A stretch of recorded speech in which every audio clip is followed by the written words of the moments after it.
Fourth कोलीगेट property है बेटा osmotic pressure, इन्हों आप पाई दे नाल डेजिग्नेट करते हैं। तो ऑस्मोटिक प्रैशर पढ़न तो पहला एक टर्म पढ़ांगे osmosis. Osmosis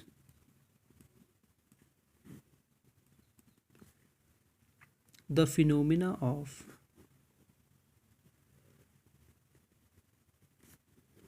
flow of solvent, the phenomena of flow of solvent through a semi permeable membrane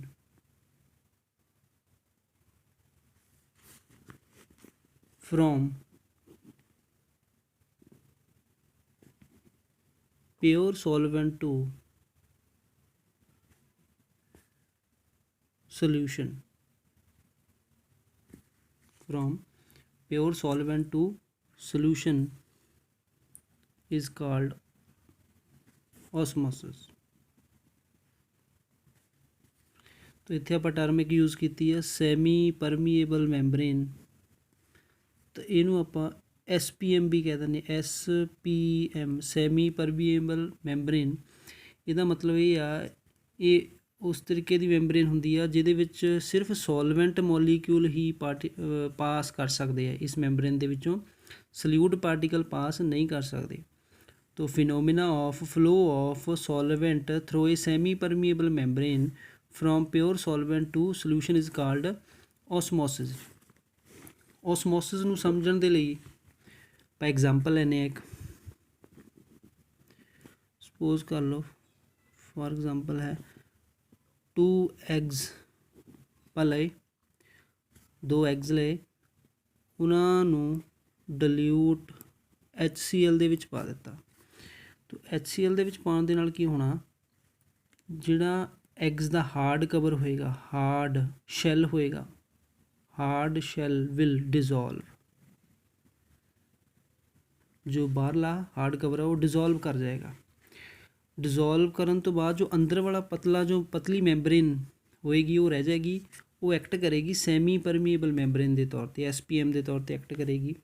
फिर की करांगे आपां, उस जो एग होएगा उस एग नूं अगर उन्हां विचों एक एग नूं आपां की करांगे प्योर वाटर दे विच पा देंगे। तो जो एग होएगा की करेगा, ये की इत्थे ले आपां सॉल्वेंट, तो जो सॉल्वेंट दे विच पावांगे, क्योंकि एग दे अंदर सल्यूट की कंसनट्रेशन घट आ, बाहर सॉल्वेंट ज़्यादा, तो सॉल्वेंट बाहर तो अंदर वाल जाना शुरू हो जाएगा, क्योंकि आ जी मैंब्रेन है किदां दी मैंब्रेन आ, सैमी परमीएबल मैंब्रेन आ, ये सिर्फ सॉल्वेंट नूं ही अपने अंदरों क्रॉस करवाती है। तो इस करके egg swells in water, pure water solvent लिया अपने, तो उहदे विच स्वैल कर जाएगा वो एग। जो दूसरा साडे कोल एग है उसनूं आपां NaCl सलूशन दे विच पा दांगे, दूसरे एग नूं काहदे विच पावांगे, NaCl दे सलूशन दे विच, नमक दे सलूशन च पा दांगे, कंसनट्रेटेड सलूशन दे विच, उस च नमक ज़्यादा होएगा, मतलब सल्यूट ज़्यादा होएगा। सल्यूट बाहर ज़्यादा आ, सल्यूट अंदर घट आ, इहदा मतलब सॉल्वेंट की होएगा एग दे अंदर तो बाहर वालू फ्लो करना शुरू कर जाएगा। तो एग की करेगा, एग श्रिंक इन साल्ट सलूशन, साल्ट सलूशन दे विच की करेगा, श्रिंक कर जाएगा, कॉन्ट्रैक्ट कर जाएगा एग, तो पानी दे विच अगर पाया वो की कर जाएगा, स्वैल कर जाएगा। तो ये टर्म नूं आपां ऑस्मोसिस कहांगे। हुण देखो इत्थे आपां एक गल कही आ कि movement of solvent from pure solvent to solution, ਇਹਦੀ जगह ਤੇ ਆਪਾਂ ਇਹ टर्म भी लिख सकते हैं, फ्रॉम लो सल्यूट कंसनट्रेशन, जिथे लो सल्यूट होएगा उत्थे सॉल्वेंट ज़्यादा होएगा, low solute concentration to higher solute concentration, low solute concentration to higher solute concentration. अगर सॉल्वेंट मूव करता तो उस टर्म ਨੂੰ ਆਪਾਂ ऑसमोसिस कह ਦਿੰਦੇ ਆ। ਹੁਣ ਇਹਨੂੰ ਡਾਇਗਰਾਮੈਟਿਕਲੀ ਸਮਝਦੇ ਹਾਂ। ਦੇਖੋ ਇਹ ਡਾਇਗਰਾਮ ਹੈ ਸਾਡੇ ਕੋਲ, ਉਹਦੇ ਵਿੱਚ ਕੀ ਹੋਇਆ, ਇੱਕ ਸਾਈਡ ਆਪਾਂ ਸੋਲਵੈਂਟ ਲਿਆ ਹੋਇਆ ਪਿਓਰ ਸੋਲਵੈਂਟ, ਦੂਜੀ ਸਾਈਡ ਕੀ ਆ ਸੋਲੂਸ਼ਨ ਬਣਾਇਆ ਹੋਇਆ ਸੋਲਿਊਟ ਦਾ, ਤੇ ਉਹਨਾਂ ਨੂੰ ਦੋ ਅਲੱਗ-ਅਲੱਗ ਚੈਂਬਰ ਦੇ ਵਿੱਚ ਰੱਖ ਕੇ ਉਹਨੂੰ ਸੈਪਰੇਟ ਕੀਤਾ ਹੋਇਆ ਇੱਕ ਮੈਂਬਰੇਨ ਦੇ ਨਾਲ, SPM ਦੇ ਨਾਲ, ਜਿਹਨੂੰ ਕਹਿੰਦੇ ਸੈਮੀ ਪਰਮੀਏਬਲ ਮੈਂਬਰੇਨ। ਇਹ ਮੈਂਬਰੇਨ ਇੱਦਾਂ ਦੀ ਮੈਂਬਰੇਨ ਆ ਜਿਹਦੇ ਵਿੱਚੋਂ ਸਿਰਫ ਸੋਲਵੈਂਟ ਮੋਲੀਕਿਊਲ ਹੀ ਪਾਸ ਕਰ ਸਕਦੇ, ਸੋਲਿਊਟ ਨਹੀਂ ਪਾਸ ਕਰ ਸਕਦਾ। ਇਹਦਾ ਮਤਲਬ ਸੋਲਵੈਂਟ, ਜਿੱਧਰ ਸੋਲਵੈਂਟ ਜ਼ਿਆਦਾ ਆ, ਸੋਲਵੈਂਟ ਇੱਧਰੋਂ ਇੱਧਰ ਵੱਲ ਮੂਵ ਕਰਨਾ ਸ਼ੁਰੂ ਕਰ ਦੇਗਾ, ਇੱਦਾਂ ਮੂਵਮੈਂਟ ਹੋਏਗੀ। ਇੱਧਰੋਂ ਇੱਧਰ ਵੀ ਆ ਸਕਦਾ ਹੈ, ਬਟ ਇੱਧਰ ਸੋਲਿਊਟ ਪਾਇਆ ਹੋਇਆ ਇਸ ਕਰਕੇ ਇੱਧਰ ਸੋਲਵੈਂਟ ਘੱਟ ਆ, ਇੱਧਰ ਸੋਲਵੈਂਟ ਜ਼ਿਆਦਾ ਆ, ਸੋਲਵੈਂਟ ਜ਼ਿਆਦਾ ਤੋਂ ਘੱਟ ਵੱਲ ਜਾਏਗਾ ਤਾਂ ਮੂਵਮੈਂਟ ਇੱਦਾਂ ਸਟਾਰਟ ਹੋ ਜਾਏਗੀ। ਅਤੇ ਆਪਾਂ ਇਸ ਵੈਸਲ ਨੂੰ ਕਨੈਕਟ ਕੀਤਾ ਹੋਇਆ ਇੱਕ ਪਿਸਟਨ ਦੇ ਨਾਲ, ਉੱਪਰ ਪ੍ਰੈਸ਼ਰ ਕਿੰਨਾ ਲੱਗ ਰਿਹਾ, PATM ਐਟਮੋਸਫੇਰਿਕ ਪ੍ਰੈਸ਼ਰ ਲੱਗ ਰਿਹਾ। ਸੋਲੂਸ਼ਨ ਸਾਈਡ ਵੀ ਇੱਕ ਪਿਸਟਨ ਲਗਾਇਆ ਹੋਇਆ, ਤਾਂ ਇੱਥੇ ਪ੍ਰੈਸ਼ਰ ਕਿਹੜਾ ਲੱਗ ਰਿਹਾ, ਐਟਮੋਸਫੇਰਿਕ ਪ੍ਰੈਸ਼ਰ ਲੱਗ ਰਿਹਾ। ਇਹਦਾ ਮਤਲਬ तो ये मूवमेंट हो रही है सॉल्वेंट मॉलीक्यूल दी इस सैमी परमीएबल मैंबरेन के थ्रू। इनू आपां की कह दिंदे आ, ऑसमोसिस कह दिंदे आ। हुण ऑसमोटिक प्रैशर की हुंदा साडे कोल, ऑसमोटिक प्रैशर की होएगा, इनू आपां पाई दे नाल लिखदे आ, the excess pressure which must be applied to solution to prevent the movement of solvent into it through a semi permeable membrane. Excess pressure कितना अप्लाई किया जाए सोल्यूशन साइड तो, ताकि जो सॉल्वेंट की मूवमेंट आ वो स्टॉप कर जाए थ्रू ए सैमी परमीएबल मैंबरेन। उन्होंने आप ऑसमोटिक प्रैशर कहांगे। मीनस क्या है कि इधर साडी सोल्यूशन साइड प्रैशर PATM लग रहा, सॉल्वेंट साइड भी PATM लग रहा।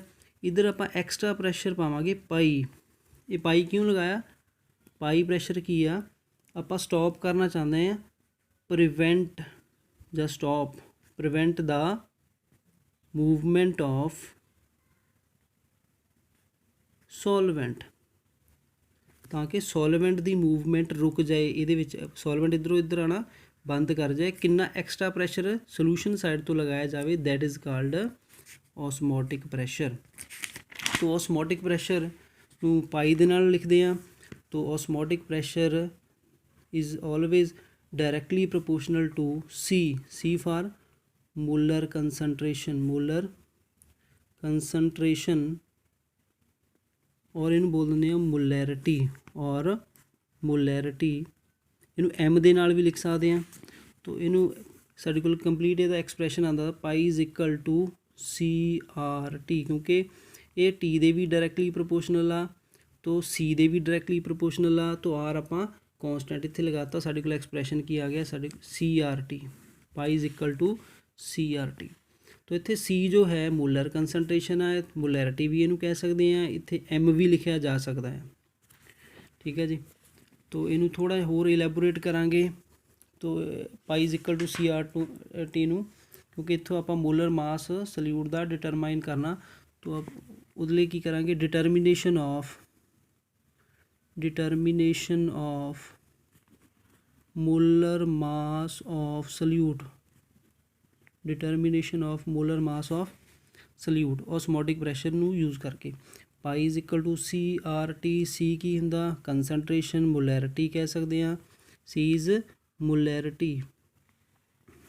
तो मोलैरिटी हुंदी N/V, N की है number of moles of solute, V की है वॉल्यूम आ, तो साढ़े को N/V आ जाएगा। तो पाई इक्वेशन 1 आ, तो इक्वेशन 1 की आ जाएगी, pi is equal to N/V RT। N है नंबर ऑफ मोल्स की जगह पर आप लिख सकते हैं WB, number of moles solute दे आ, तो WB, इस करके WB लिखा, WB/MB इंटू RT/V। ठीक है जी। तो इतों MB फाइंड आउट कर लाँगे। MB की आ जाएगा साढ़े को MB molar mass of solute की आ जाएगा, तो MB is equal to WB into RT/V। तो ये साढ़े को एक्सप्रैशन आ, इस एक्सप्रैशन के नाल आपां फाइंड आउट कर सकते हैं ਨੂਮੈਰੀਕਲ ਕਰ ਸਕਦੇ ਹਾਂ, ਮੋਲਰ ਮਾਸ ਐਬਸੋਲਿਊਟ ਫਾਈਂਡ ਆਊਟ ਕਰ ਸਕਦੇ ਹਾਂ, WV ਫਾਈਂਡ ਆਊਟ ਕਰ ਸਕਦੇ ਹਾਂ, ਵੋਲੀਊਮ ਫਾਈਂਡ ਆਊਟ ਕਰ ਸਕਦੇ ਹਾਂ। ਤਾਂ ਇਹ ਸਾਰੀਆਂ ਟਰਮ ਫਾਈਂਡ ਆਊਟ ਕਰ ਸਕਦੇ ਹਾਂ। ਆਰ ਦੀ ਵੈਲਿਊ ਇਹਦੇ ਵਿੱਚ ਸਾਨੂੰ ਗਿਵਨ ਹੁੰਦੀ ਹੈ, ਦੈਟ ਇਜ਼ ਏ ਗੈਸ ਕੌਂਸਟੈਂਟ।